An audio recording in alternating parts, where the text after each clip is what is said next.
Assalamualaikum warahmatullahi wabarakatuh. Waalaikumsalam warahmatullahi wabarakatuh. Alhamdulillah, wa nastaghfiruh wa na'udzubillahi min shururi anfusina wa min sayyiati a'malina.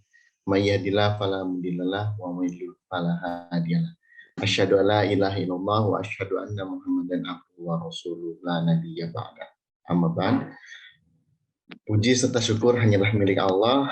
Atas berkat rahmat dan hidayahnya lah kita dapat bertemu, bersilaturahmi, kembali dipertemukan melalui forum yang insya Allah penuh keberkahan ini, yaitu Golden Habit Forum, yang pada hari ini alhamdulillah sudah memasuki episode yang ke-52. Selawat serta salam mari senantiasa kita curahkan kepada junjungan kita semua, Nabi Muhammad SAW, kepada keluarganya, sahabat-sahabatnya, tabi'in tabi'innya, dan juga para pengikutnya hingga akhir zaman. Bapak dan Ibu seluruh partisipan Golden Habit Forum, terima kasih kami ucapkan telah menghadiri undangan kami, yaitu kajian Golden Habit Forum, yang pada hari ini alhamdulillah kita sudah dibersamai oleh narasumber kita, yaitu beliau Dr. Haji Agus Sukaca, yang insya Allah topik kita pada hari ini adalah berkenaan dengan proposal istighfar Ramadan 1443 Hijriah.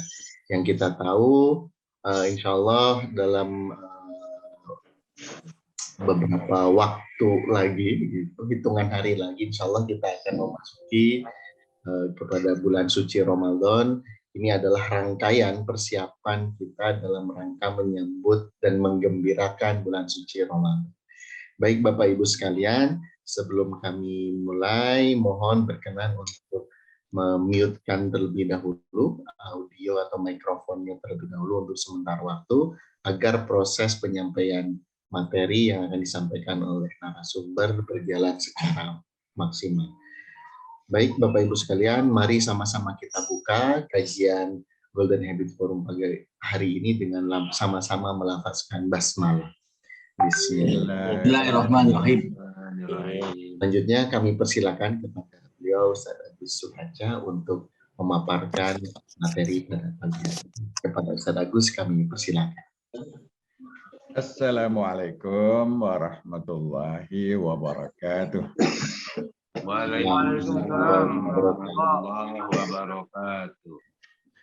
Alhamdulillahirabbil alamin. Wassalatu wassalamu ala asyrafil anbiya'i wal mursalin Muhammadin wa ala alihi wa sahbihi ajmain. Amma ba'd. Bapak Ibu, saudara-saudara sekalian, segenap partisipan Golden Habit Forum, rahmatullah. Kita bersyukur kehadirat Allah Subhanahu wa taala, forum kita ini saat ini sudah sampai episode yang ke-52. Mudah-mudahan akan semakin dapat membimbing, mencerahkan kepada umat dalam mengamalkan ajaran-ajaran Islam kita ini. Alhamdulillah kita bersyukur hari ini tadi ya. Yang pertama hadir dari Papua ini Ustadz Kamaluddin ini. Dari Papua Barat, Sorong ya. Dan Ibu Masriah. Ya. Diikuti yang lain-lain, alhamdulillah ya, cukup banyak, mulai dari Sulawesi cukup banyak, dari Kendari ada Ustadz Laude, ada Ustadz Abdul Manang ya, dari Palu ada Ustadz Sudirman ya. Dari Kalimantan cukup lengkap ya. Kemudian dari Jawa, dari Sumatera alhamdulillah ya. Dari Malaysia alhamdulillah juga ada ya. Ini alhamdulillah kita bersyukur, dan kita saat ini sudah berada pada tanggal 9 Sya'ban. Dan Ramadan tinggal berapa ini ya? Tinggal 20 hari. Ya. 20 hari, 21 hari lah. Nah, tanggal 2 April nanti kita sudah akan masuk di bulan Ramadan. Nah, mari di bulan Sya'ban ini kita memohon kepada Allah, ya, mohon keberkahan selama di bulan Sya'ban ini, dan mohon supaya kita bisa merasakan Ramadan 1443 Hijriah yang akan datang. Dan marilah kita bersiap untuk menjadikan Ramadan yang akan datang ini menjadi Ramadan terbaik kita dibandingkan dengan yang sudah-sudah. Oleh karena itu, tentu kita harus mempersiapkan diri. Kalau kita tidak mempersiapkan diri dengan baik, kita akan melewati Ramadan biasa-biasa saja. Mungkin tidak beda dengan bulan-bulan yang lainnya, bedanya cuma di Ramadan kita melakukan puasa. Itu kalau kita tidak persiapkan. Marilah kita, Bapak Ibu sekalian, kita bersiap, ya, mengoptimalkan setiap menit di bulan Ramadan itu adalah menit-menit yang penuh dengan amal yang soleh. Topik kita adalah proposal istighfar Ramadan. Proposal istighfar Ramadan. Nah, Bapak Ibu sekalian, kita ini untuk menyelenggarakan kegiatan-kegiatan kecil-kecil, ya, ngadakan milad, ngadakan acara apa, biasanya kita menyusun proposal, ya, perencanaan. Ini nanti mau kita selenggarakan bagaimana, rundown acaranya bagaimana. Jadi untuk kegiatan-kegiatan yang sifatnya duniawi, kecil-kecil, kita sudah terbiasa dengan membuat proposal. Nah, Muhammadiyah juga menyelenggarakan kegiatan-kegiatan itu ada proposalnya. Proposal itu menunjukkan bahwa kita punya persiapan yang baik. Nah, kalau untuk hal-hal yang sifatnya duniawi dan mungkin kegiatan-kegiatan yang sepele saja kita persiapkan dengan baik, proposal dengan baik, maka momentum Ramadan yang merupakan momentum istimewa, ini kalau kita tidak bikin proposal melewati Ramadan, ya, nanti jadinya kita lewati dengan cara yang biasa. Nah, oleh karena itu, marilah kita mempersiapkan proposal, ya, khususnya yang terkait dengan hadis ini. Man shoma ramadhana imanan wa ihtisaban ghufira lahu ma taqaddama min dzambi. Nah, ini menunjukkan Ramadan itu adalah bulan penuh ampunan. Karena Allah akan mengampuni dosa-dosa kita, ya, yang telah lewat dengan kita melewati bulan Ramadan itu. Tapi ada catatan penting, ya. Puasa Ramadannya adalah imanan wahtisaban. Atas dasar iman dan ihtisaban. Ihtisaban ini kalau kita baca di dalam literatur, ya, itu banyak diartikan menjadi penuh pengharapan, ya, akan pahala Allah, ya, dengan penuh harapan. Tapi kalau kita melihat arti ihtisaban, ya, itu sebenarnya dia akar katanya sama dengan hisab, perhitungan. Ya. Jadi ini menurut saya ini kita perlu juga melakukan perhitungan-perhitungan atas apa yang kita lakukan, ya, sehingga atas dasar perhitungan itu kita memohonkan ampun atas kekurangan-kekurangan yang kita lakukan. Nah, sayangnya kita ini seringnya belum mempunyai data objektif. Ya. Mungkin berdasarkan logbook yang kita buat, data objektif, kekurangan kita ada di mana, ya, biasanya kita tidak punya catatan-catatan. Sehingga evaluasi atau perhitungan kita itu perhitungan berdasarkan kira-kira. Nah, sesuatu yang sifatnya kira-kira itu biasanya ya tidak sebaik kalau kita memiliki data yang objektif. Oleh karena itu, Bapak Ibu sekalian, ya, ada baiknya kita membuat data objektif ya tentang apa perjalanan hidup kita, amaliah-amaliah kita, sehingga kalau kita ihtisaban di bulan Ramadan, kita punya data objektif. Tapi tidak apa-apa kalau yang belum punya, ya, ini mungkin ke depan kita bisa merencanakan untuk membuat data objektif tentang amaliah kita. Punya catatan-catatan penting tentang amaliah kita.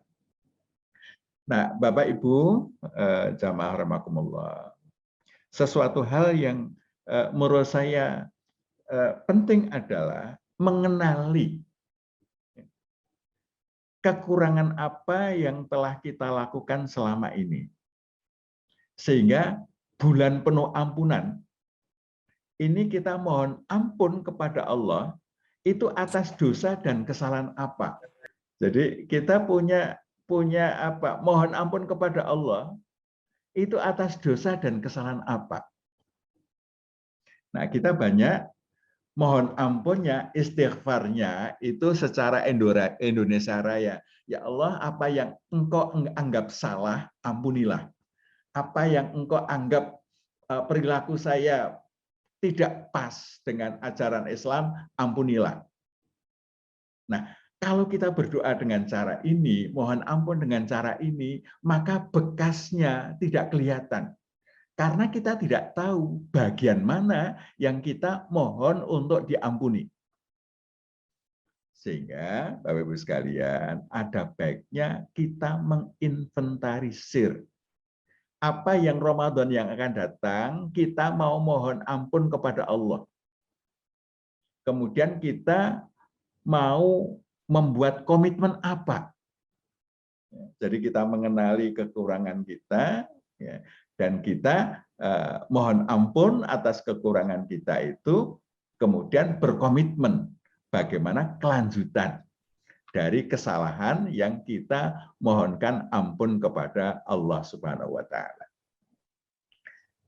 Menurut saya pertama-tama yang harus kita evaluasi adalah amalan-amalan yang telah menjadi kebiasaan kita, yang menjadi habit kita.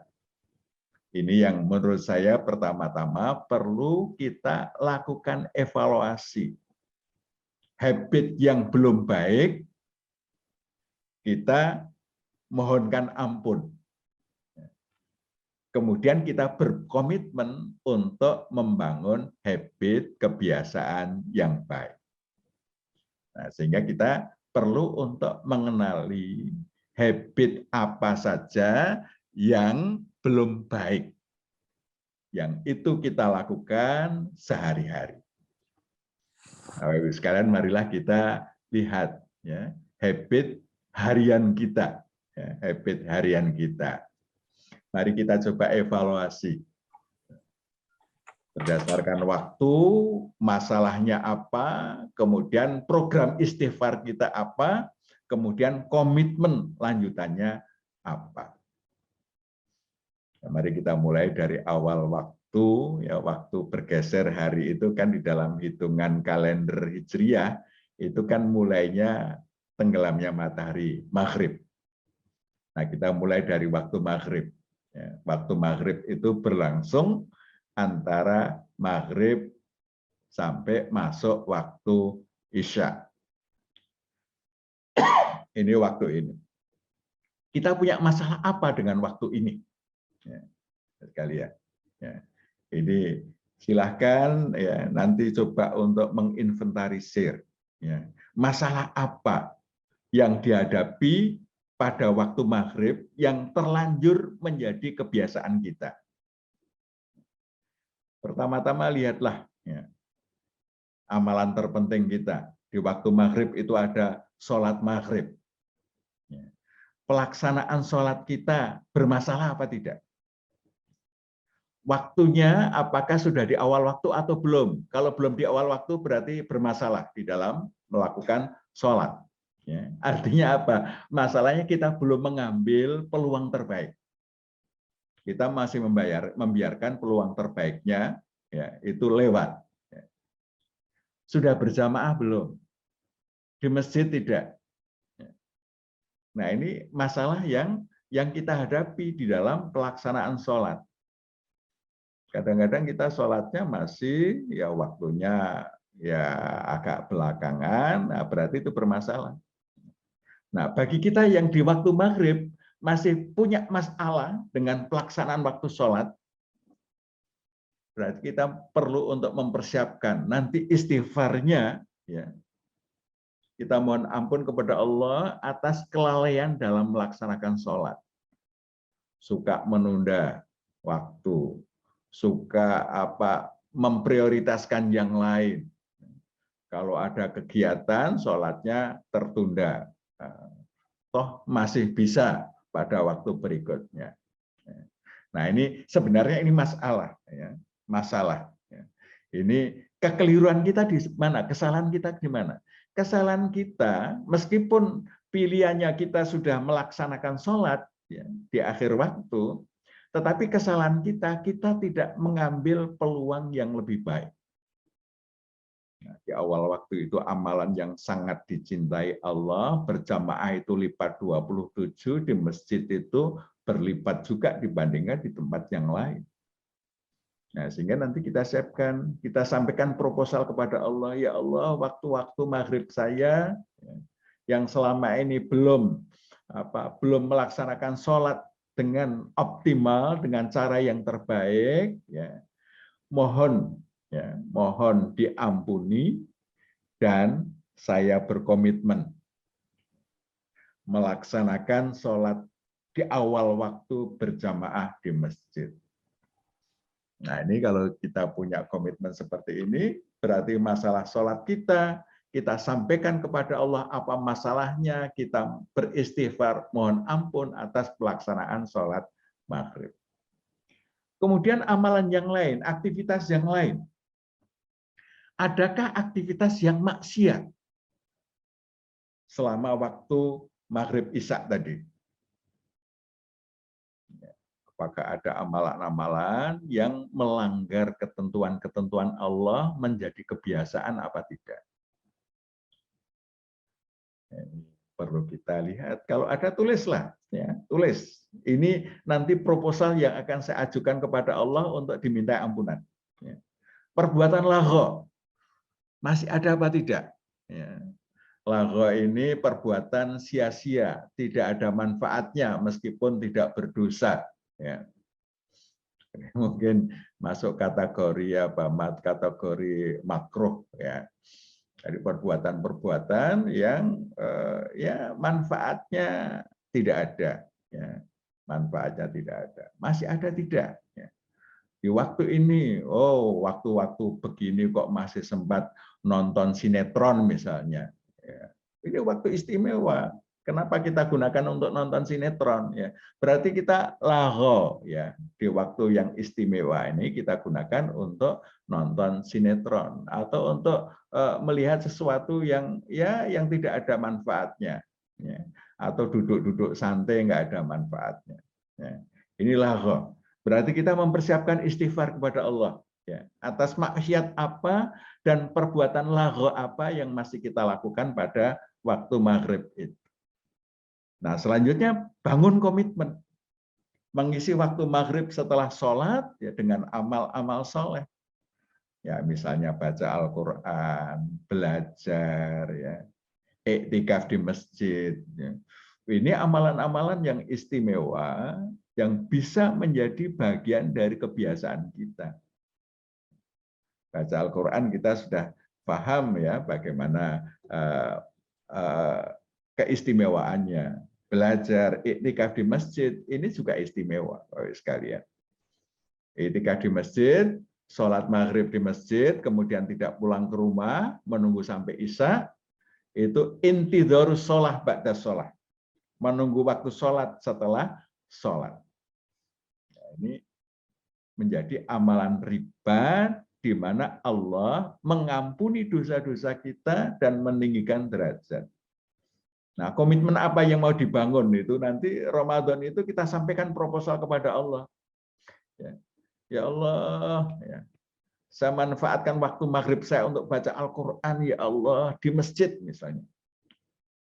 Nah, ini akan menjadi amalan yang istimewa. Sehingga ya, dari istighfar yang kita mohonkan kepada Allah, waktu maghrib ini kita berkomitmen.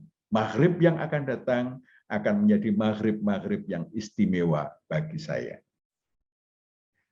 Lanjut waktu Isya. Ya, waktu Isya sepertiga malam awal. Sama kasusnya, sholatnya bagaimana? Bermasalah apa tidak?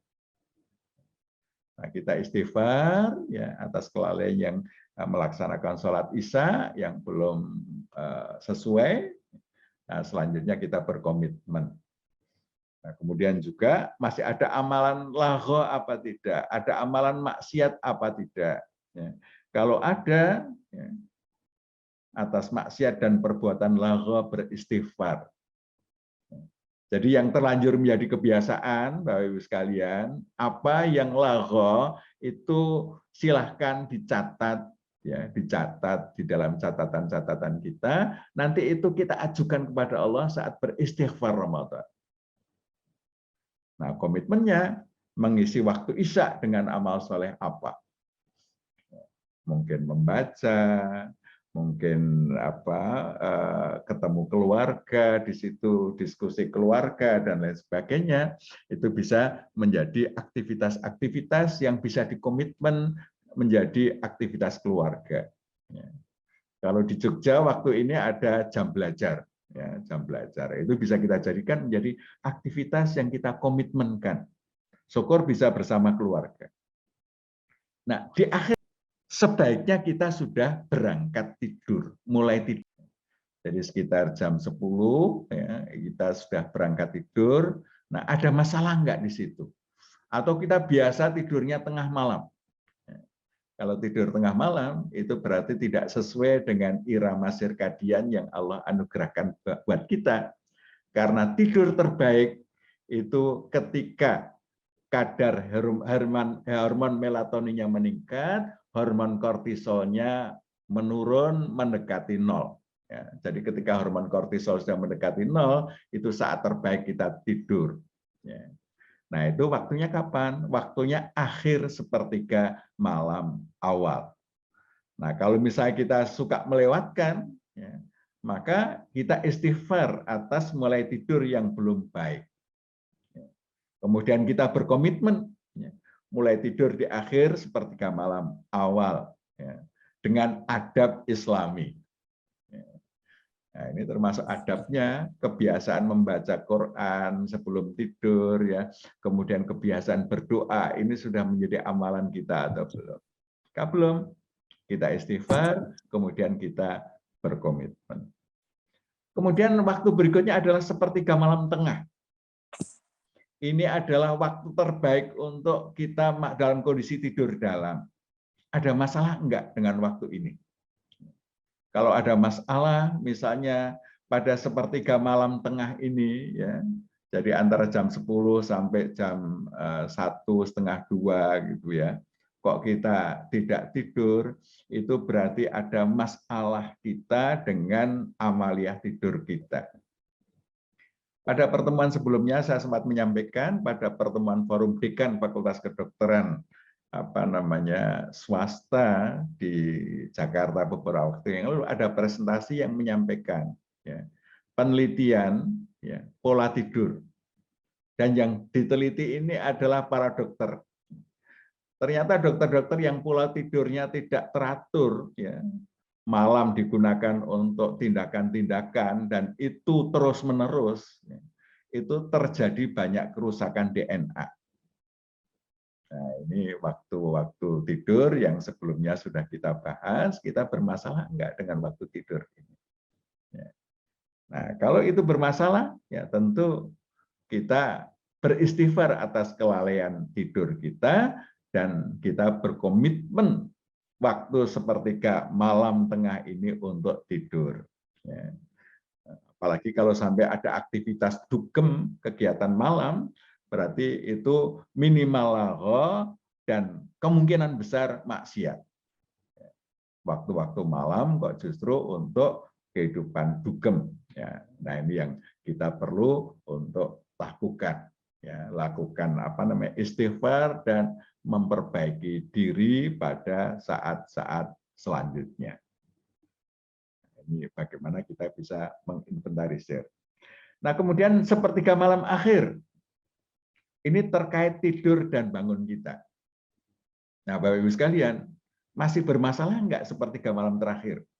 Ya. Kalau kita di sepertiga malam terakhir kok kita gunakan untuk tidur, berarti bermasalah.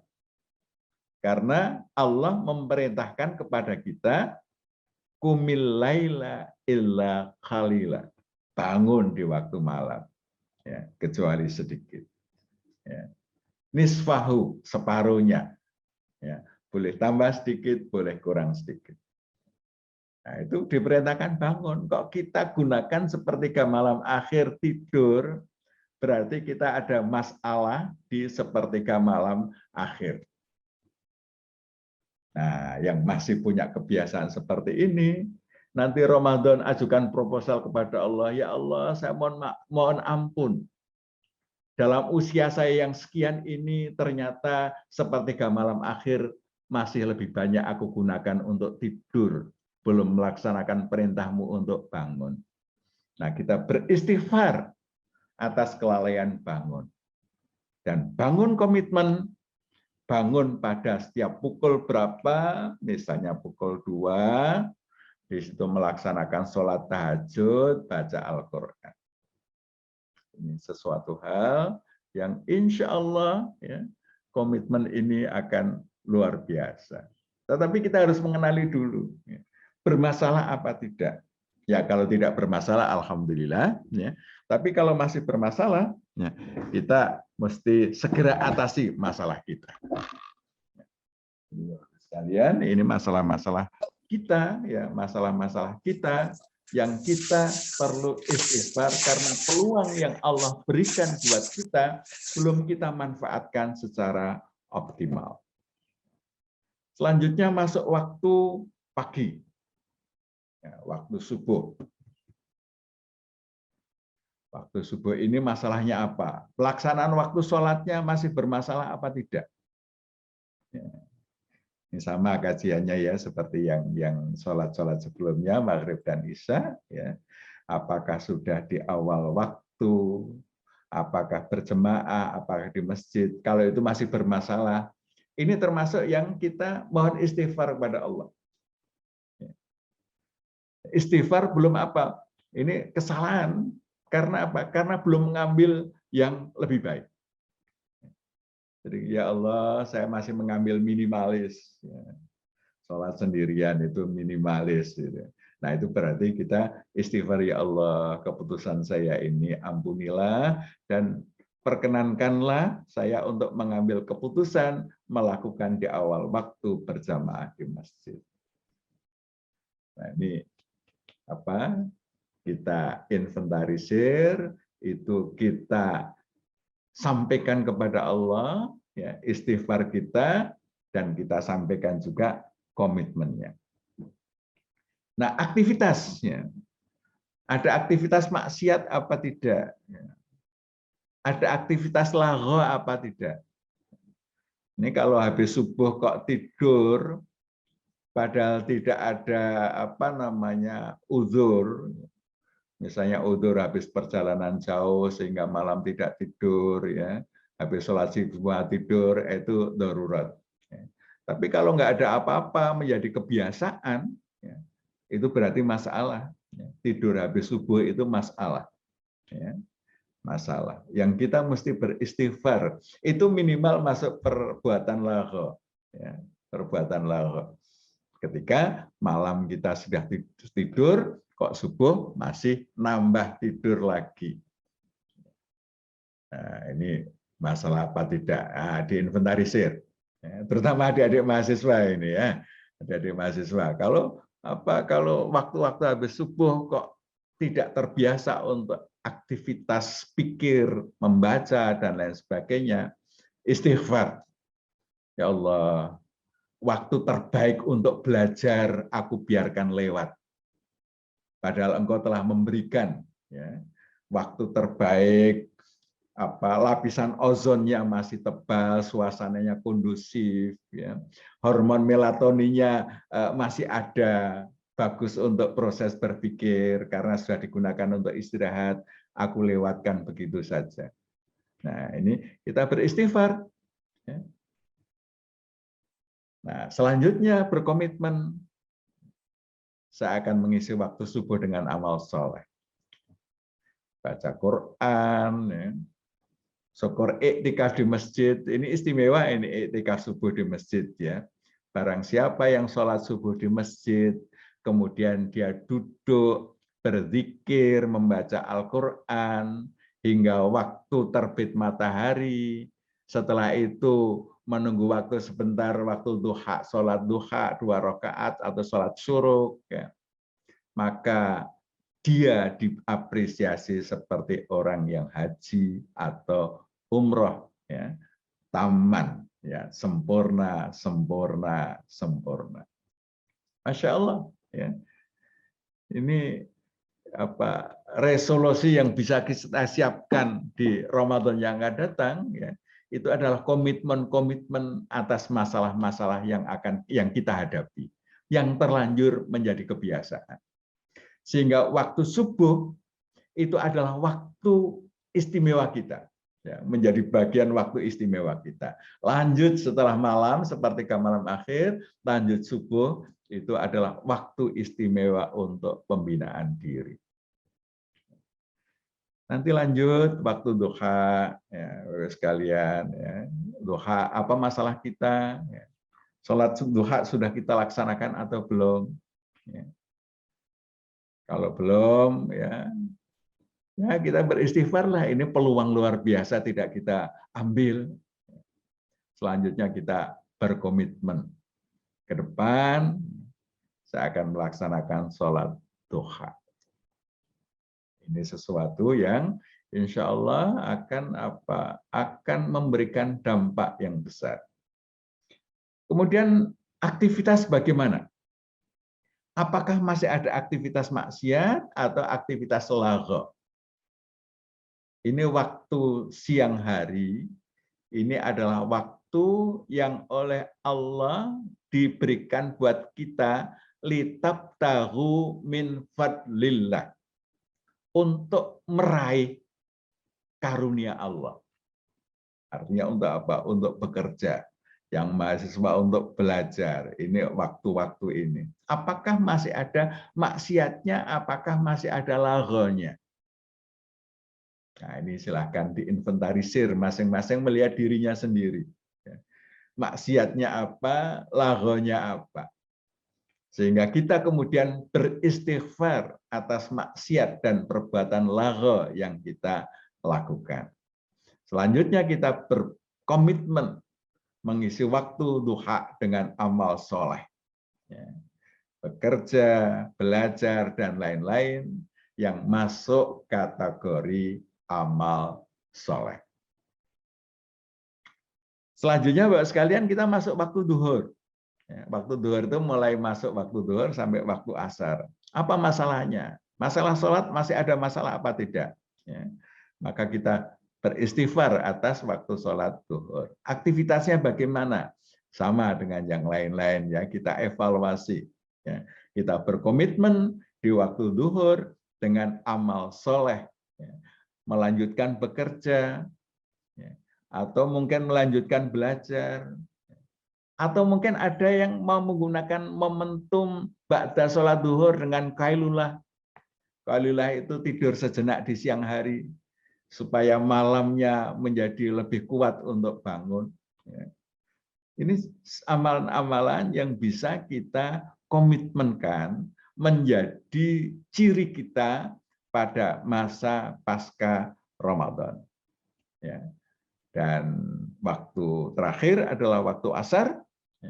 Ini sama, bagaimana sholatnya, kemudian aktivitasnya bagaimana, apa yang akan menjadi komitmen, apakah ada pekerjaan rumah yang perlu dikerjakan, atau diagendakan silaturahim, belajar, dan lain-lain.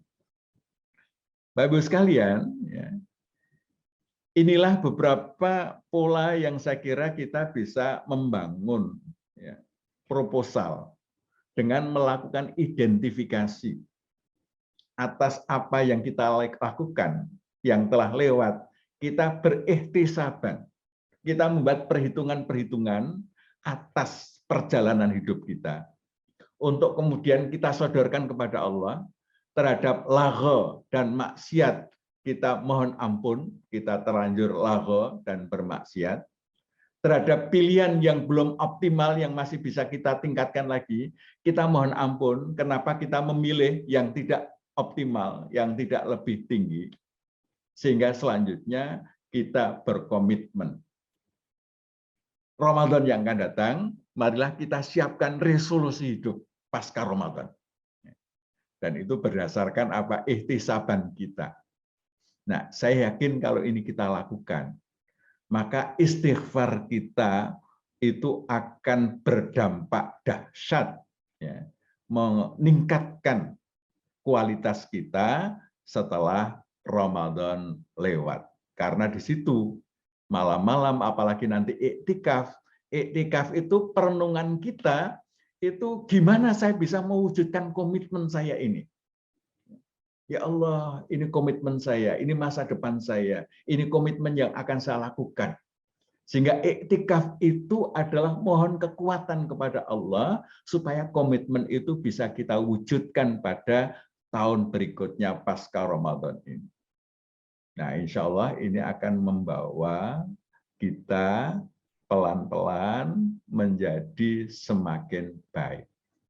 Karena seorang mukmin itu salah satu cirinya hari ini lebih baik daripada kemarin.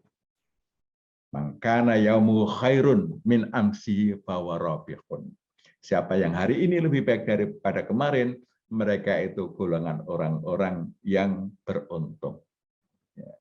Nah, kita mengejar menjadi golongan yang beruntung. Stasioner sama saja itu termasuk maghbunun. Mangkana yaumuhu mithla amsihi fahuwa maghbunun. Tidak ada perbaikan, kita itu termasuk orang yang tertipu.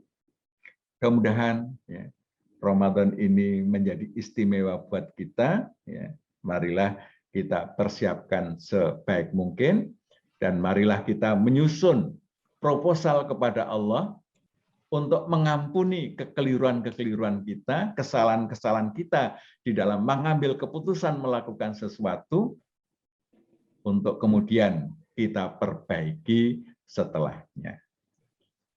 Sementara demikian, hadanallahu iyyakum ajma'in, nasra minallah fatun qarib. Assalamualaikum warahmatullahi wabarakatuh.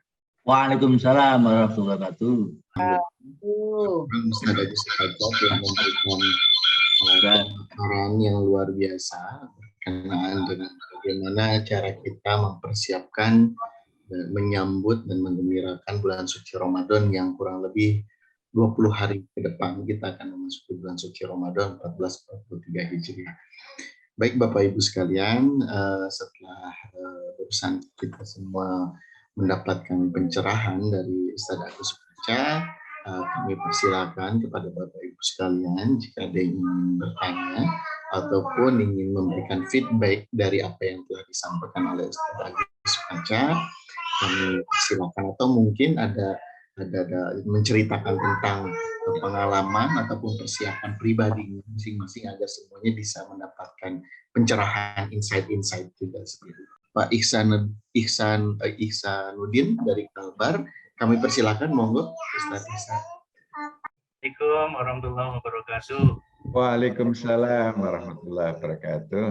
Terima kasih Ustadz atas pencerahannya. Semoga sehat selalu dan kita dapat menjalani Ramadan yang akan datang dengan Ramadan yang terbaik. Amin. Ada satu kayaknya mungkin pengalaman, sepertinya bukan cuma saya ya.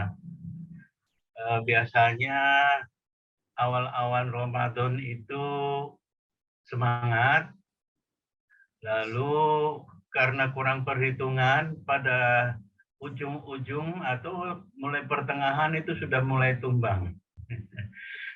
Karena batuk, karena flu, ya, kesalahan makan atau kesalahan irama, ya, karena perubahan irama yang begitu drastis, mungkin karena persiapannya tidak, planningnya tidak cukup tidak gradual, ya, sehingga jeglek. Ini terutama memang pada sisi kesehatan ini, Ustaz. Mohon saran-sarannya. Terima kasih. Assalamualaikum warahmatullahi wabarakatuh. Waalaikumsalam warahmatullahi wabarakatuh. Ya. Terima kasih Ihsanuddin dari Banten. Moga langsung saja dulu. Ya, saya kira ini memang kita mesti berpuasa itu sesuai dengan dengan kemampuan tubuh. Tidak boleh memforsir, termasuk misalnya bangunnya malam itu kemudian waktu istirahatnya kita kurangi sedemikian rupa. Nah, kalau itu kita lakukan, istirahatnya kurang, nanti belum separuh sudah bisa tumbang itu Ustaz Ihsan itu ya. Sehingga satu kita kelola istirahatnya itu kita jadikan puasa itu akan menjadi pola sepanjang hayat kita. Jadi nanti Ramadan itu akan mempola, jadi membangun pola selanjutnya. Sehingga misalnya tadi ya kita jam 10 sudah tidur, nanti kemudian kita jam 2:30 kita bangun, itu kan sebenarnya sesuai dengan pola. Nanti ditambah kailula sehingga tidur kita cukup. Nah, kita mengisi waktu istirahat dengan cukup dan menjadikan waktu-waktu di luar istirahat itu efektif. Sehingga tidak terjadi memforsir kemampuan tubuh untuk sesuatu yang di luar kemampuan. Saya kira kuncinya cuma itu. Ya. Kemudian juga pola makan, jangan kemudian puasa ini kan yang terjadi pada masyarakat bukannya berlebihan, ya. Ini yang kemudian menjadikan tidak sehat. Tetap seperti biasanya. Ya, tetap seperti biasa, makan seperti biasanya. Jangan kemudian menjadikan makan siangnya itu digabung dengan buka, jadi berlebihan. Ini biasanya akan menimbulkan masalah karena pola pencernaan kita itu berubah di bulan Ramadan itu. Itu banyak masalah yang terjadi. Mungkin ini saran saya Ustadz Ihsan ya. Siap. Terima kasih. Assalamualaikum warahmatullahi wabarakatuh. Waalaikumsalam warahmatullahi wabarakatuh. Ya. Terima kasih atas pencerahannya Pak Lok Agus. Ini ada setumbukan lagi ini masalah di masjid. Ini ada pertanyaan saya. Ini mengenai pengaminan kunut pada subuh hari. Ini ada imam yang mengatakan itu wajib harus dijawab aminnya kalau dia membaca doa kunut. Itu yang pertama. Yang kedua, apakah kunut itu sunat? Kalau sebaca buku-buku yang lain, itu tidak ada yang mengatakan sunnah. Nah ini barangkali karena itu tadi kita ada bermasalah di masjid bahwa kunut subuh itu adalah sunat. Nah dasar-dasarnya itu yang barangkali perlu harus kita lihat. Nah kalau selama ini yang disampaikan Ashar Mahsir, yang saya ikuti langsung dengan ceramahnya waktu di Makassar, itu malahan itu tidak sunat. Nah ini barangkali bagaimana pandangan Bapak di dalam ini sepatutnya jadi masalah di dalam pelaksanaan salat subuh itu. Ini barangkali ya demikian. Assalamualaikum warahmatullahi wabarakatuh. Waalaikumsalam warahmatullahi wabarakatuh. Ini mohon Ustadz Ziyad bisa menjawab ini. Silakan Ustadz Ziyad. Terima kasih Ustadz Agus. Ampan ini. Karena mendapat perintah dari Ustadz Agus ya kita. Nah, Pak begini ya tentang kunut ini saya sering bilang begini ya. Praktek ibadah kita ini kan seperti kita berada makan di rumah Padang, Pak. Di rumah Padang yang dihidangkan semua tadi itu, maka ada aneka menu. Praktek juga seperti itu, ada aneka menu. Dan kemudian ada menu ala pemikirannya Imam Ahmad bin Hambal, ada menu ala pemikirannya Imam Syafi'i, menu ala Imam Malik, menu ala Imam Abu Hanifah. Yang terkait dengan kunut, memang ini kan masih wilayah furu', Pak, dan kemudian wilayah khilafiyah. Di kalangan para ulama terjadi perbedaan pendapat karena peristiwa dari Rasul SAW kunut. Di satu riwayat misalkan di Nailul Autor misalkan menyebut qanata Rasulullah SAW. Rasulullah SAW kunut, ada riwayat menyebut selama 2 bulan berturut-turut. Kapan waktunya? Apa itu ada di waktu maghrib, isya, subuh, dan zuhur, asar, bahkan 5 waktu gitu. Tapi kemudian ada hadis lain yang menyebutkan Nabi SAW melakukan kunut di sholat-sholat jahr. Kemudian karena itulah di kalangan para ulama terjadi perbedaan dalam hal ijtihad untuk istinbat hukumnya. Imam Abu Hanifah menyatakan kunut bukan masuk dalam kategori sunnah atau al-mandubah, karena kunut itu sunnah atau mandubah, sunnah atau dianjurkan ketika apa? Terjadi nazilah, turun, ada terjadi bencana. Maka ketika kemarin wabah pandemi itu dipahami di beberapa negara dan ijtihad ulama misalkan, wah ini nazilah ini, maka kemudian orang kunut sepanjang itu yang dimaksud. Imam Malik misalkan mengambil juga berijtihad kunut, tapi kunutnya Imam Malik berbeda, yaitu qablal sujudi, sebelum sujud, Pak. Qablal ruku'i. Jadi ketika selesai, maka kemudian dia baca kunut tetapi tidak menggunakan kata amin dan tidak lam yarfa yadai, tidak mengangkat tangannya, Pak. Jadi ada berbeda dalam konteks ini. Memang ada berbeda. Imam Ahmad bin Hambal sama sekali juga tidak. Jadi di antara 4 imam ini hanya Imam Syafi'i rahimahullah yang mengambil ijtihad untuk melanggengkan subuh ini, baik yang ada nazilah, ada bencana maupun yang tidak ada bencana. Muncul pertanyaan, apakah ini sunnah atau tidak? Ketiga imam tidak menyatakan sunnah. Imam Malik menyatakan sunnah, artinya dianjurkan. Kemudian muncul yang ketiga, bagaimana dengan bacaannya? Saya ingin mengambil contoh di sebelah rumah saya saja, Pak. Bacaannya ini ada 4 versi, Pak. 1, mohon maaf ini Pak Agus agak panjang dikit ini supaya.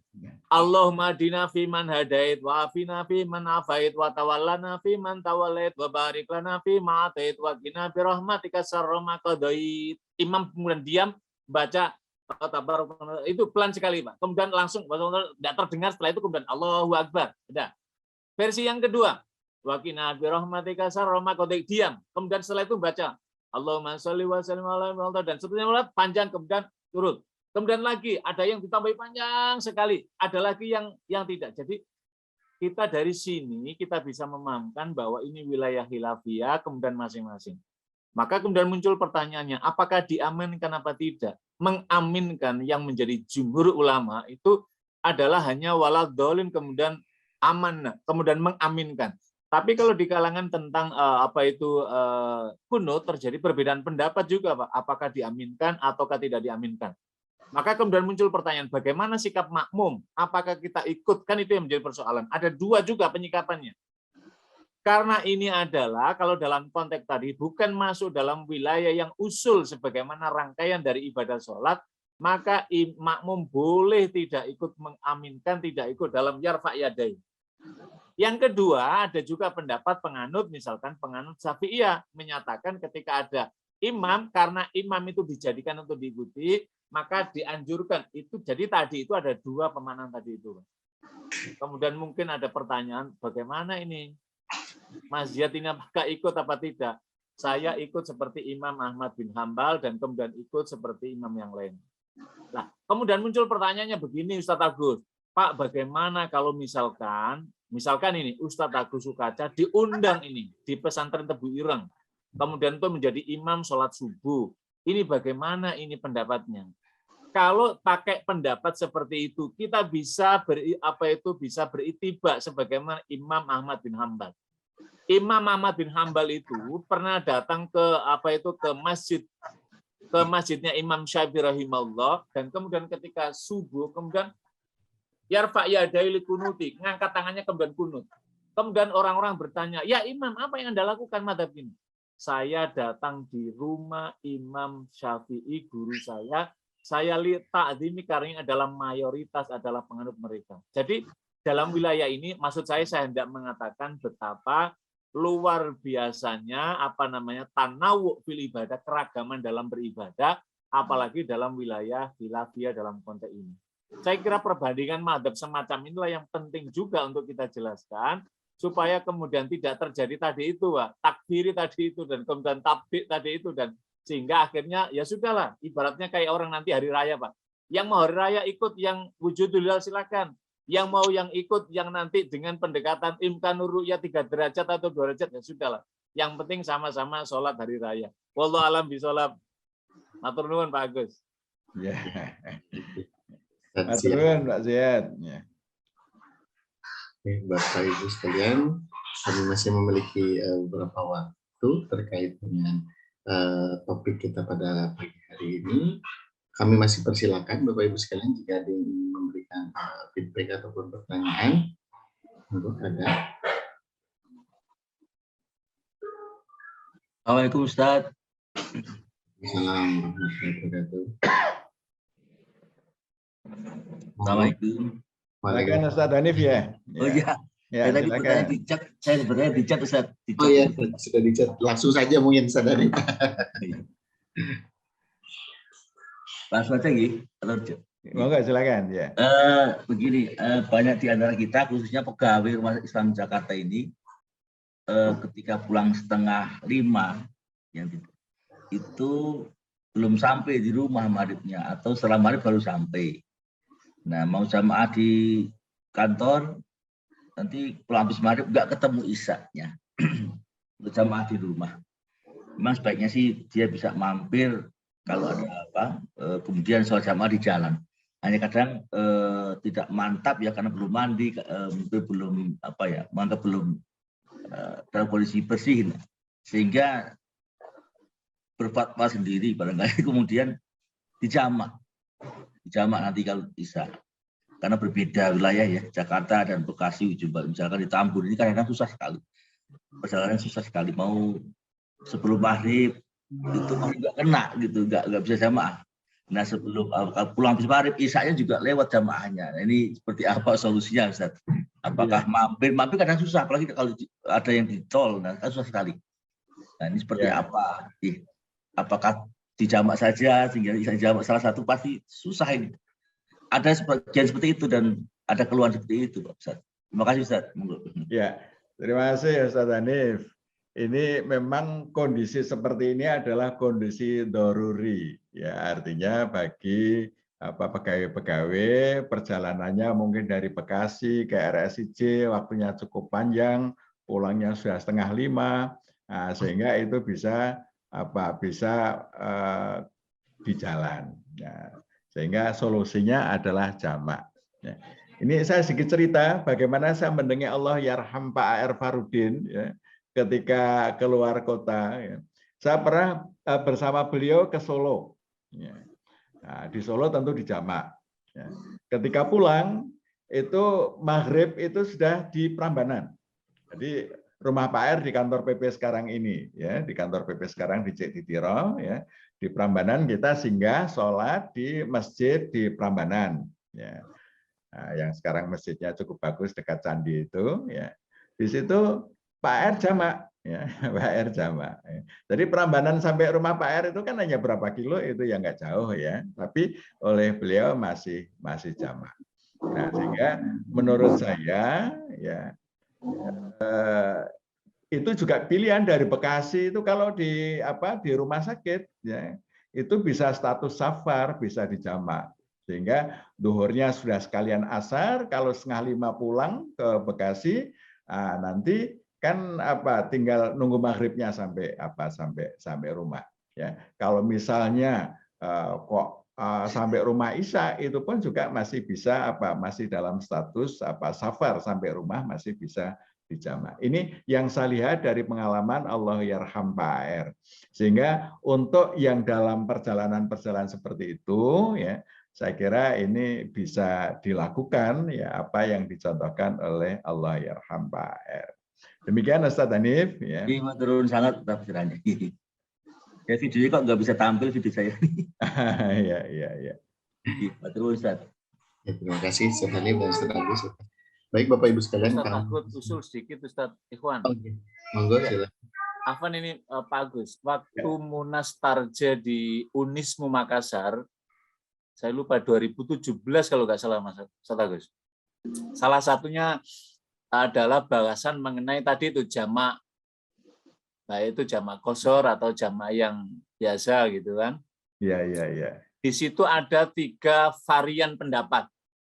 Ini saya kemudian teringat karena Ustaz Agus tadi menyebut kasus Pak R tadi jarak pendek tadi itu.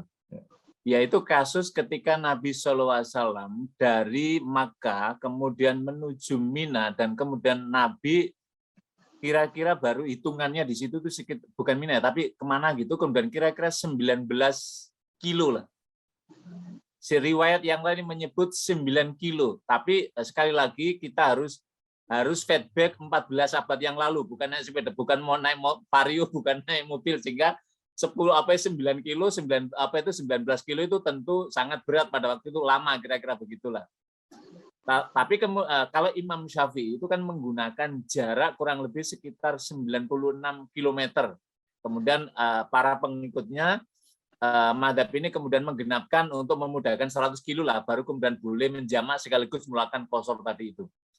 Maka dalam konteks ini, Imam Malik itu menggunakan pendapat mengapa jarak dekat tadi itu bukan karena jauhnya Nabi, jadi ketika di awal tadi 9 atau 19 kilo tadi kemudian melakukan jamak dan apalagi dengan qasar tadi, itu adalah bukan karena jauhnya, tetapi ada unsur yang dikenal dalam metode ijtihadnya Imam Malik adalah unsur al-masaqqa.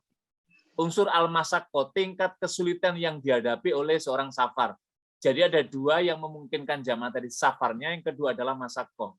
Makanya ketika halaqah al-ulama mu'asyirah Indonesia, pertemuan ulama kontemporer Indonesia Jakarta, waktu itu kan muncul pertanyaan bagaimana di Jakarta, dan pertanyaannya juga sama antara Menteng dan Ciputat, karena berarti pesertanya dari Ciputat gitu loh. Ini kan di daerah macet itu loh. Saya hitung antara kantor PP Muhammadiyah dengan Ciputat itu 27 kilo. Itu ditempuh kalau jam pulang itu 2 jam itu Pak Agus. Berarti berangkatnya tadi pada udah asar, masih asar, belum maghrib, itu nanti setelah isya itu nyampe Ciputat gitu. Maka dalam konteks ini menggunakan adalah istimbatnya adalah istimbat Imam Malik unsur masaqqa tadi itu. Bukan menurut Imam Syafi'i 100 kilo, padahal ini adalah pengikut para Imam Syafi'i, maka Imam Malik. Berarti Ustadz Hanif dalam konteks tadi apa yang disampaikan oleh Pak Agus tadi itu dalam kaitan ijtihadnya Imam Malik tadi itu berarti makanya di Tarjih itu membolehkan. Di Tarjih waktu itu Munas di sana itu membolehkan pada unsur tadi masaqqa bukan jarak sebagaimana Imam Syafi'i. Sebab kalau diikut jarak kemudian ada konteks tadi itu tidak semuanya jarak yang jauh tadi itu kemudian ada unsur masaqqa, begitu juga sebaliknya. Wallahu a'lam. Matur Ustaz.